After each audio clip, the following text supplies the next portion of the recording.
बिस्मिल्लाहिर्रहमानिर्रहीम। अस्सलाम वालेकुम दोस्तों। होम्योपैथी स्टेप हेड पर मैं डॉक्टर शाहिद मलिक आप तमाम दोस्तों को वेलकम करता हूँ। दोस्तों, आज बात करेंगे एक ऐसी डिज़ीज़ के बारे में जो मोस्टली बहुत ज़्यादा हमारे माशरे में कॉमन है और 40% से ज़्यादा लोगों में ये देखने में पाई जाती है। आमतौर पर इसकी बहुत ज़्यादा कॉम्प्लिकेशंस भी होती हैं। मैं आज का टॉपिक जो है हमारा, जो आज हम बात करेंगे वो है शुगर, डायबिटीज़ के बारे में। ब्लड शुगर क्या है, उसकी अलामात क्या होती हैं और उसकी वजूहात क्या हैं और उसका होम्योपैथिक इलाज क्या है, इसके बारे में आज बात करेंगे। तो आइए शुरू करते हैं।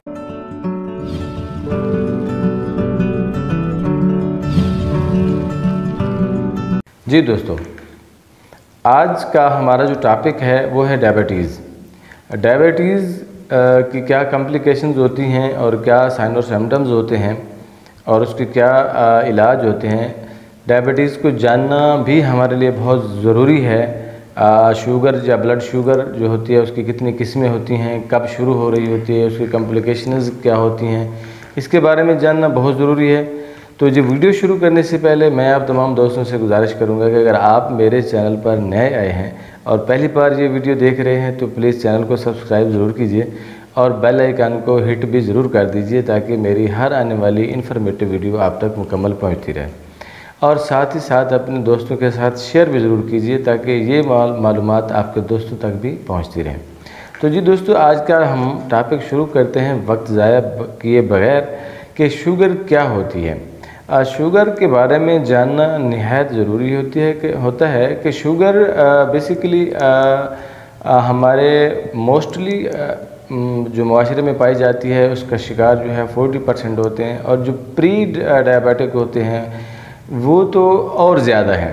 मतलब कि 40% जो वो लोग हैं जो डायबिटीज़ का शिकार हैं और प्री डायबिटीज़ जो हमारी शुगर लेवल जो जहाँ पर लिमिट्स होती हैं उसके करीब तरीन या उस पर पहुंच जाना प्री डायबिटीज़ कहा जाता है, तो इसका शिकार तो ऑलमोस्ट और ज़्यादा हो जाते हैं। तो ये होती क्यों है, इसके बारे में जानना बहुत ज़रूरी है कि शुगर बेसिकली के टाइप्स जो होते हैं 2 टाइप्स के होते हैं, टाइप 1 और टाइप 2। तो टाइप 1 में जो हमने देखा है वो जो नज़र आता है वो ये है कि जो ब्लड हमारे जो खून होता है, खून में जो ग्लूकोज़ की मिकदार होती है उसका जो बढ़ जाना होता है उसे हम हाई शुगर या डायबिटीज़ कहते हैं। अब जितना ये ग्लूकोज़ बढ़ता जाएगा उतना ज़्यादा इसके रिस्क या इसके ज़्यादा नुकसानात जो हैं वो भी बढ़ते जाएंगे। अच्छा, इसके साइन और सिम्टम्स जो हैं वो कुछ अरसे के बाद आना शुरू होते हैं। ये नहीं है कि आज शुगर हुई और उसके आज ही आपको साइन और सिम्टम्स मिलने शुरू हो जाएंगे, ऐसा बिल्कुल नहीं होता। क्योंकि हमारी बॉडी में खुद से एक मैकेनिज़्म होता है, एक सिस्टम होता है जो हमारे हमारे बॉडी को प्रोटेक्ट कर रहा होता है। तो उसमें ये है कि इसके जो साइन और सिम्टम्स होते हैं जब सेफ लिमिट से क्रॉस होते हैं तो तब जाके पता चलता है कि अब जो है कोई कॉम्प्लिकेशन सामने आ रही होती है। तो वो मैकेनिज़्म में से एक मैकेनिज़्म ये भी होता है कि जो ब्लड शुगर जो है वो किसी भी सूरत में टाइप 1 में हो या टाइप 2 में हो, अगर वो ज़्यादा हो रहा हो, ब्लड शुगर हाई हो रहा हो हमारा, तो वहाँ पर बॉडी जो होती है वहाँ पर हमारी बॉडी इंसुलिन प्रोड्यूस करना शुरू कर देती है।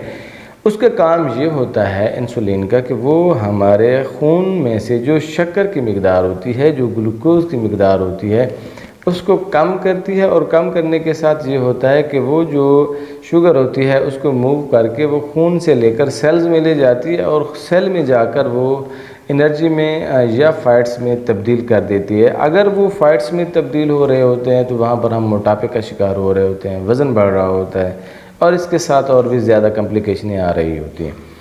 तो जब हम बात करते हैं कि हमारी जो शुगर लेवल है वो बढ़ रहा होता है तो उसकी सेफ़ लिमिट्स का भी हमें अंदाज़ा होना चाहिए कि कितनी लिमिट तक हमारी जो है वो सेफ़ होती है।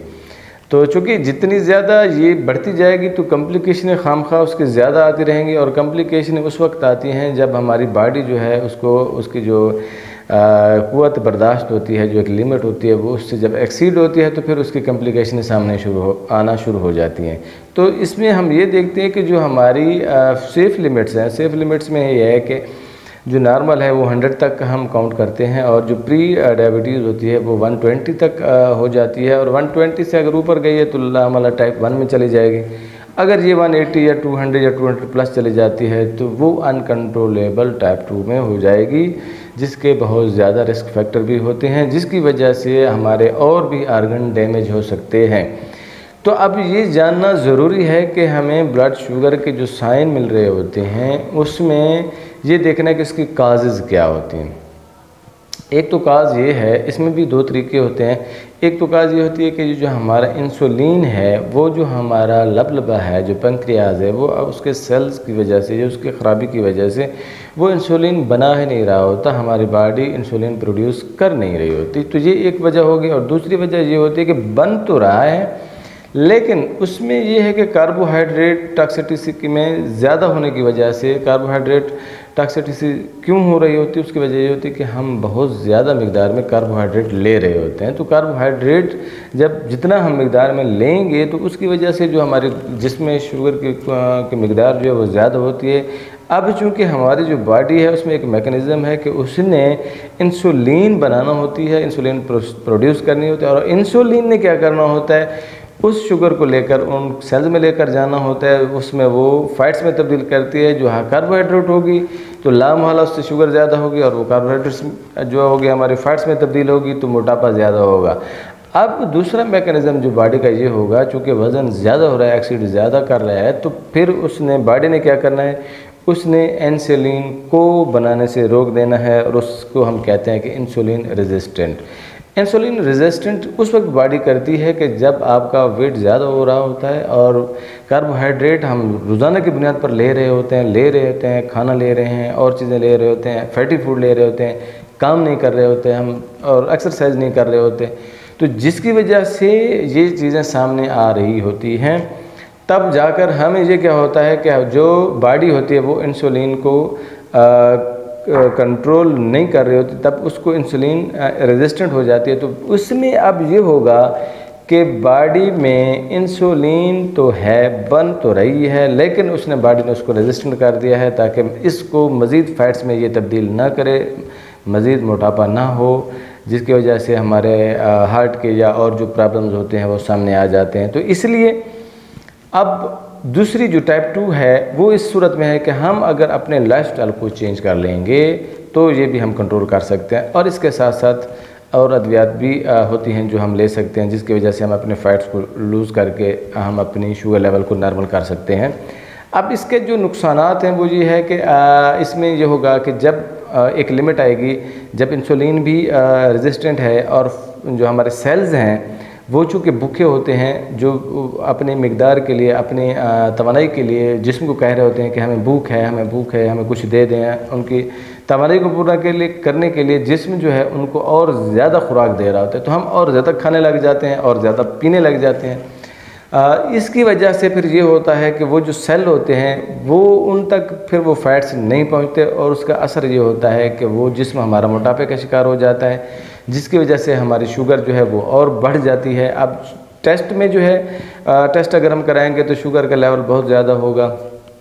अच्छा, इसमें ये होता है कि फिर ये जो शुगर जो होती है वो हमारे चूँकि खून में शामिल हो रही होती है, चल रही होती है, तो अब बॉडी जो है फिर भी अपना काम कर रही होती है। तो वहाँ पर एक 3 स्टेजेस ये होती हैं कि जिसे हम कहते हैं पॉलीयूरिया, जो हमारे पेशाब के ज़रिए से निकाल रहा होता है, जहाँ पर पेशाब ज़्यादा आ रहा हो तो जिसे हम पॉलीयूरिया कहते हैं। ये बॉडी का एक और सिस्टम होता है, मैकेनिज़्म होता है कि जिसको वो शुगर को कम करने की कोशिश कर रही होती है। तो पॉलीयूरिया के ज़रिए अब प्यास लग रही होती है तो वहाँ पर हम पानी ज़्यादा पीते हैं, खुश्की हो रही होती है, तो वहाँ पर पॉलीडिप्सिया जिसे हम कहते हैं कि वो हो रहा होता है, तो इसलिए हम पानी का इस्तेमाल ज़्यादा करते हैं। वो भी बॉडी कोशिश करती है कि उसको शुगर को ज़्यादा से ज़्यादा जो वो सर्कुलेट कर सके या उसको हल कर सके, तो इसके लिए पानी का इस्तेमाल वो बॉडी ज़्यादा कर रही होती है, तो हमें प्यास लग रही होती है। और तीसरा होता है पॉलीफीजिया, जिसे हम कहते हैं जो हमारा मोटापा, जो हमारे फैट्स जो तब्दील हो रहे हैं, जिसमें मोटापा हो रहा होता है, तो पॉलीफीजिया हो रहा होता है। तो ये सारी चीज़ें बताने का मकसद ये था कि हमें अवेयरनेस होनी चाहिए कि शुगर जो है उसका जानना भी ज़रूरी है, उसकी सेफ लिमिट्स भी जानना ज़रूरी होती हैं, और इसका जो फिज़िकली साइन और सिम्टम्स होते हैं वो बहुत देर से आते हैं, तो उनके लिए इलाज करना भी बहुत ज़रूरी होता है। तो इन सारी चीज़ों से बचने के लिए, चूँकि आज का जो हमारा टॉपिक है ये तो काजेज़ थी, मैं आज आपको बता रहा हूँ होम्योपैथिक तरीका इलाज, जिसमें चूँकि होम्योपैथिक तरीका इलाज का जो बेसिक रूल है वो ये है कि होम्योपैथिक तरीका इलाज मर्ज़ का इलाज नहीं करता, चूँकि मरीज़ का इलाज करता है। तो इसलिए कॉन्स्टिट्यूशनल ये जो मैंने आपको बताई है ये गाइडेंस थी, अलामाती सिम्टम्स जो हम जिसे कहते हैं कि गाइडेंस सिम्टम्स जिसे हम कहते हैं। दूसरी होती है कॉन्स्टिट्यूशनल सिम्टम्स, जो कॉन्स्टिट्यूशनल सिम्टम्स हैं मैं उनके बारे में आपको बताने लगा हूँ। चूँकि होम्योपैथिक का तरीका इलाज भी इसी तरीके से है, तो चूँकि ये हमारा थोड़ा सा सेंसिटिव टॉपिक है, इसलिए शुगर के इलाज के लिए आप ख़ुद से कभी भी अपने डॉक्टर मत बने। अपने फिजिशियन होम्योपैथिक डॉक्टर से ज़रूर जाकर रब्ता ज़रूर करें और उनसे मशवरा लें, ताकि ये आपकी अलामत के मुताबिक आपके अदवात को सजेस्ट कर सकें। तो जी मैं दोस्तों आज आपको बताने लगा हूँ होम्योपैथिक तरीका इलाज से कि अगर आपकी शुगर की कुछ स्टेजेस होती हैं जहाँ पर आप अपने इलाज कर सकते हैं या आप अपने मरीज़ों को दे सकते हैं।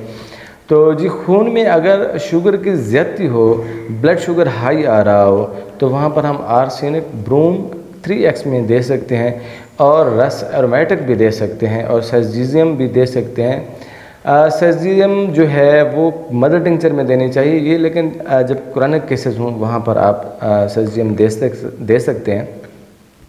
अच्छा, अगर जहाँ पर पॉलीयूरिया की कैफियत आ रही हो, पेशाब में ज़्यादती आ रही हो, तो शुगर भी हो और पॉलीयूरिया भी हो, तो आप वहाँ पर अर्जेंटम नाइट्रिकम जो है वो 30 में यूज़ कर सकते हैं और उसके बेहतरीन रिज़ल्ट हैं। मैंने पर्सनली अपने पेशेंट्स पर बहुत ज़्यादा ट्रायल लिए हैं, जहाँ पर ऐसे पेशेंट्स जो 50 प्लस थे या 60 प्लस थे, तो उनमें इस किस्म की जो कैफियत आई थी, तो मैंने अर्जेंटम नाइट्रिकम देने से 30 के देने से अल्हम्दुलिल्लाह वो बहुत क्योर हुए हैं। अच्छा, इसके साथ अगर मतलब थोड़ा सा एडिमा की कैफियत आ रही हो, जहाँ पर हाथ और पाँव जो ज़्यादातर पाँव जो होते हैं वो सूज रहे हों, तो वहाँ पर आप अर्जेंटम मेट दे सकते हैं। अर्जेंटम मेट भी आप 30 में इस्तेमाल कर सकते हैं, उसके भी बेहतरीन रोल हैं, बेहतरीन उसके रिज़ल्ट हैं। अच्छा, इसमें यह है कि अगर गिशी की कैफियत आ रही हो, जहाँ पर हाइपर ग्लाइसीमिया में जब जाता है पेशेंट, तो वहाँ पर एक बेहोशी की कैफियत हो जाती है, एक सख्ती की कैफियत आ जाती है, तो वहाँ पर आप ओपियम का इस्तेमाल कर सकते हैं। ओपियम जो है वो बेहतरीन मेडिसिन है। अगर दिमागी कमज़ोरी हो रही हो, जो पेशेंट जो है उसको पहचान खोने लगा हो, उसको जो सामने वाले बंदे हों उसको उनको पहचान ना रहा हो, तो वहाँ पर आप एलुमिनिया जो है वहाँ पर इस्तेमाल कर सकते हैं। और एलुमिनिया ज़बरदस्त दवाई है। मैदा की क्रॉनिक कमज़ोरी हो और उसकी वजह से भी शुगर काज कर रही हो, या शुगर की वजह से क्रॉनिक मैदे का कोई प्रॉब्लम आ रहा हो, तो वहाँ पर आप यूरेनियम नाइट्रिकम 3x जो है वो इस्तेमाल कर सकते हैं।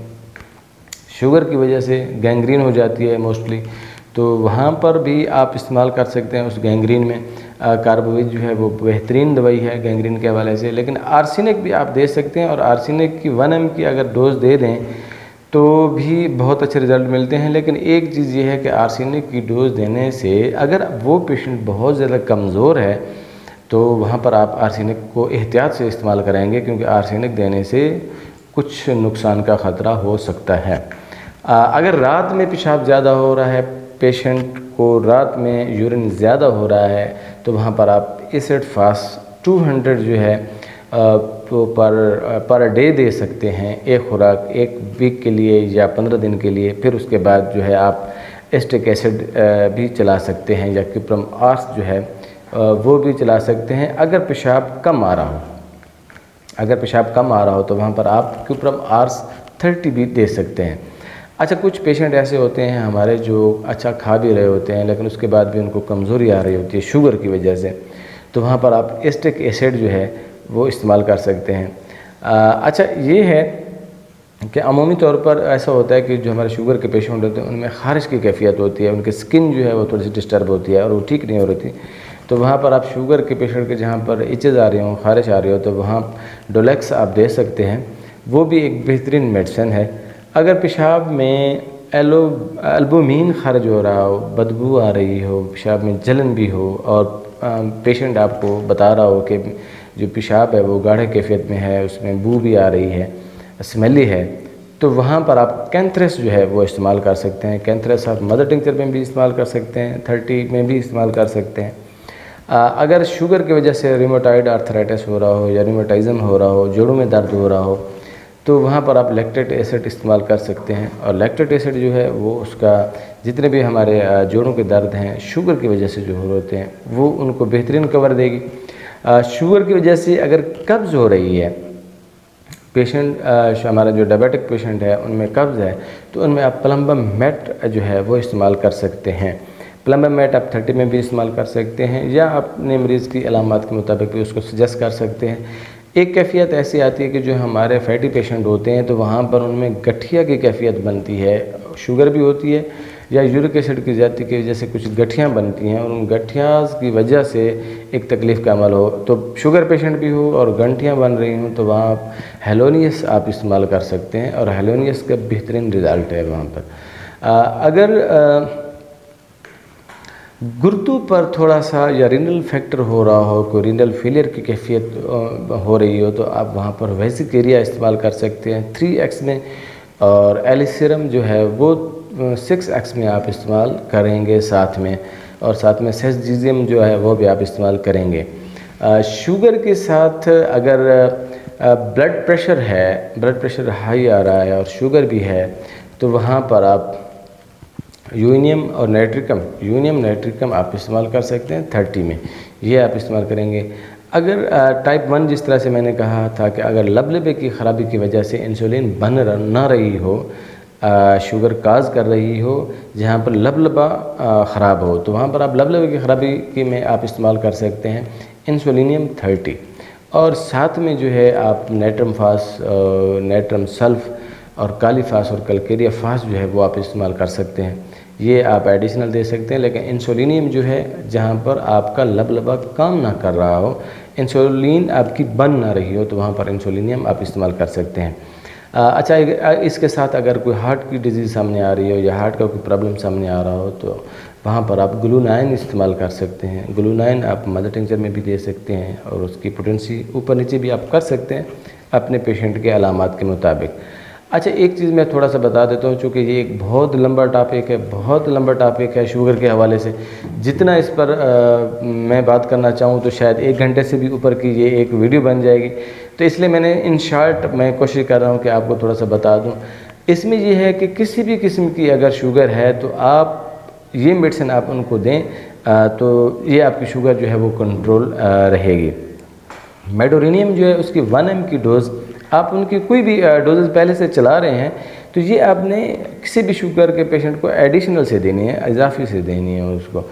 मेडोरिनियम जो है 1 mg की खुराक 1 महीने में आपने देनी है, और इंसुलिनियम जो है 200 वो 15 दिन में या पर वीक जो है पर वीक आप इस्तेमाल कर सकते हैं। ये आपने एडिशनल डोजें देनी है। कोई भी शुगर की डोजेज़ आप दे रहे हैं, ऑलरेडी आपका पेशेंट कोई भी दवाई ले रहा है, तो ये आप साथ में लेंगे। और बतौर टॉनिक जो है वो आप इस्तेमाल कर सकते हैं जो शुगर के हवाले से है। वो नेट्रम फास है 3x में, नेट्रम सल्फ है 3x में, कलकेरिया फास है 6x में।